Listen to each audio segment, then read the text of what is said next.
Alguns pacientes, embora aparentemente saudáveis, queixam-se de um odor oral que só eles parecem notar. E clinicamente, quando nós realizamos os exames, todas as avaliações, e aqui no artigo eles trazem até comprovações feitas através de aparelhos que aferem o hálito, né, que medem os compostos sulfurados voláteis, tudo isso confirmado por testes, organoléptico também, quando mesmo assim o paciente continua, tá tudo normal no nosso levantamento, mas o paciente continua reclamando de mau hálito. E aqui eu quero trazer para vocês esse conceito super legal, né? A normalidade do paladar é um distúrbio relativamente comum da cavidade oral, que pode afetar a saúde e a vida psicossocial desses pacientes.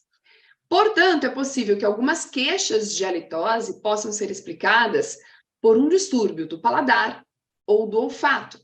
Entendam, né? Paladar e olfato estão muito interligados.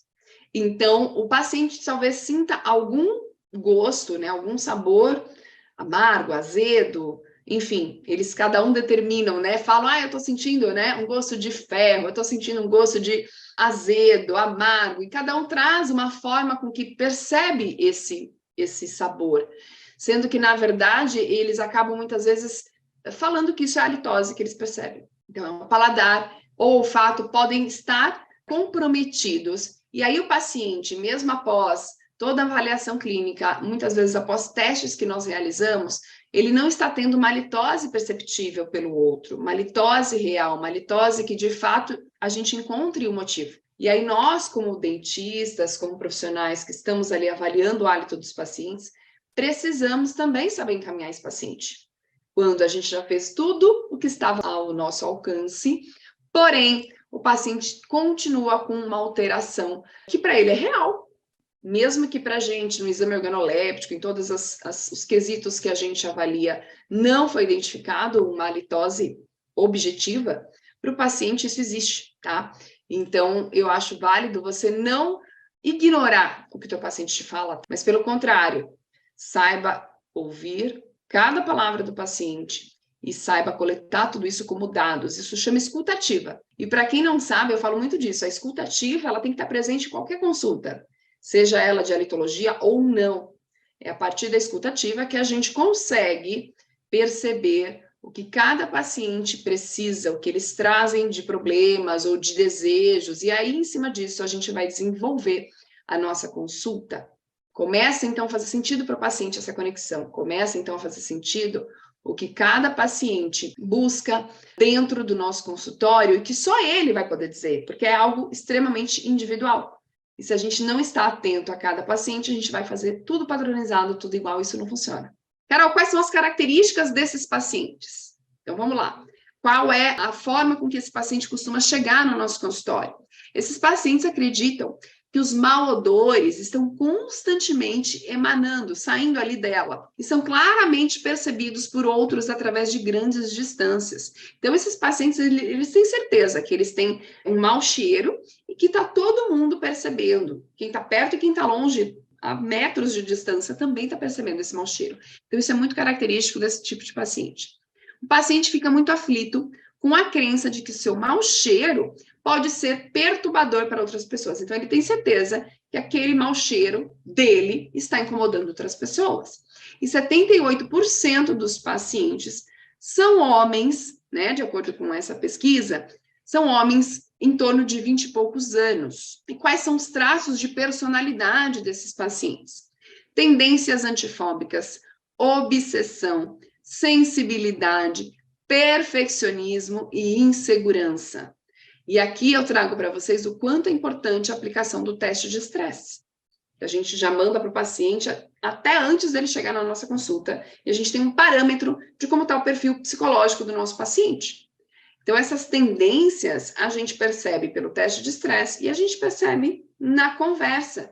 Se você não faz a sua anamnese com o seu paciente, você perde a possibilidade de ter essa percepção e essa empatia. Isso também já faz parte do diagnóstico.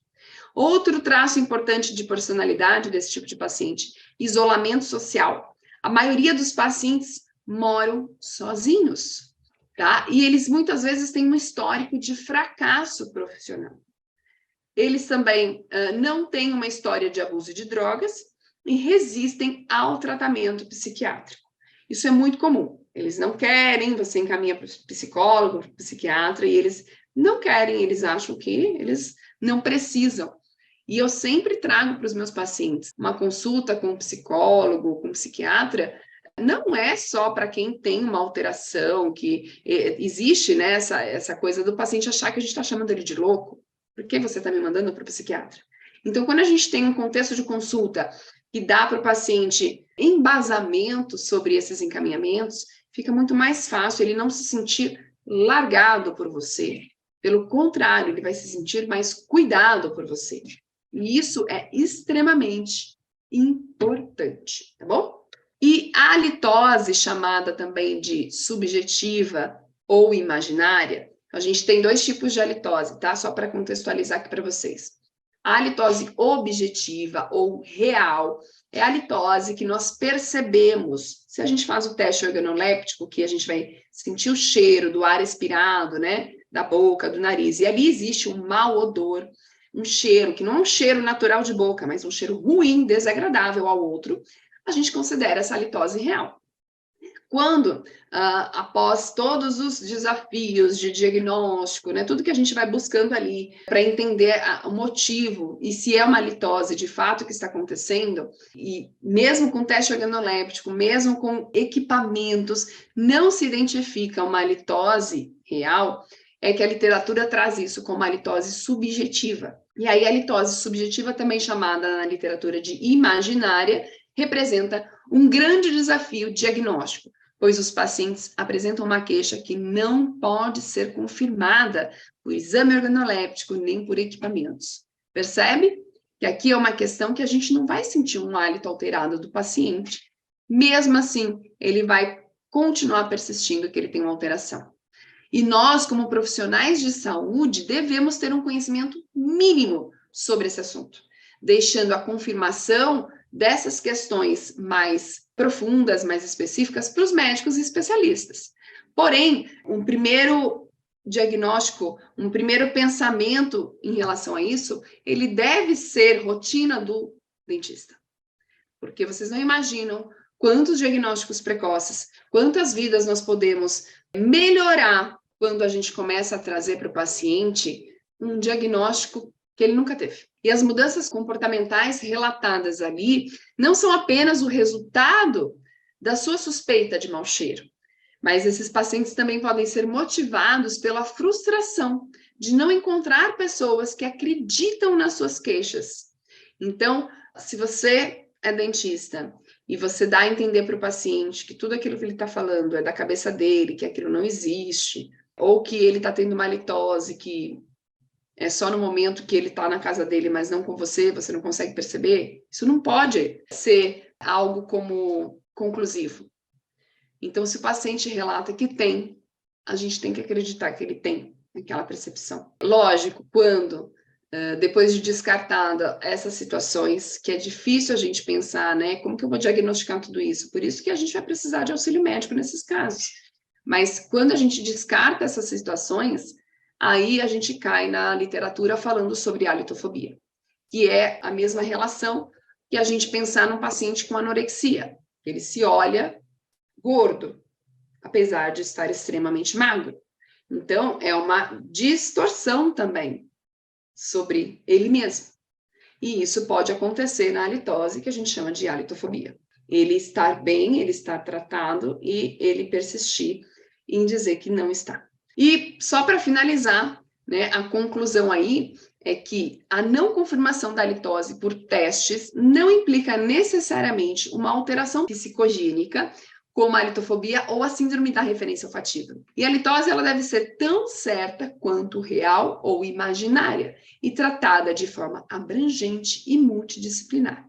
A halitose objetiva ou real pode ser caracterizada, então, pela presença de partículas voláteis mal cheirosas que se dispersam no ar e, quando a gente pensa já em halitose subjetiva ou imaginária, ela pode ser caracterizada pela ausência de odor e vetores, acompanhada pela recusa do paciente em aceitar tal ausência. Então, não existe um odor perceptível, mas o paciente persiste que existe. Então, ele não aceita a ausência da halitose. E aí, isso é classificado como halitose subjetiva, ou na literatura também é chamada de halitose imaginária. Eu tenho certeza que esse é um assunto profundo, é um assunto que precisa cada vez mais de pesquisas, porque são fatores que existem, mas não vão estar ao nosso alcance no dia a dia para identificar. E o que eu trago para vocês de aplicabilidade em cima de tudo isso é: façam os testes de percepção gustatória, de paladar e testes olfativos dos pacientes. E dessa forma, vocês já vão ter um parâmetro sobre a percepção do teu paciente. Eu coloquei sal e ele não sentiu gosto de nada. Percebe? Tem uma alteração aí. Cheira. Coloquei o pó de café para o paciente cheirar e o paciente não sente o cheiro de café. Então, essas são as melhores formas da gente ter uma identificação inicial de alterações e, a partir daí, a gente vai ter que encaminhar esse paciente para um tratamento multidisciplinar com um médico que vai nos auxiliar, vai trazer para o paciente aí um diagnóstico mais conclusivo. Tá bom?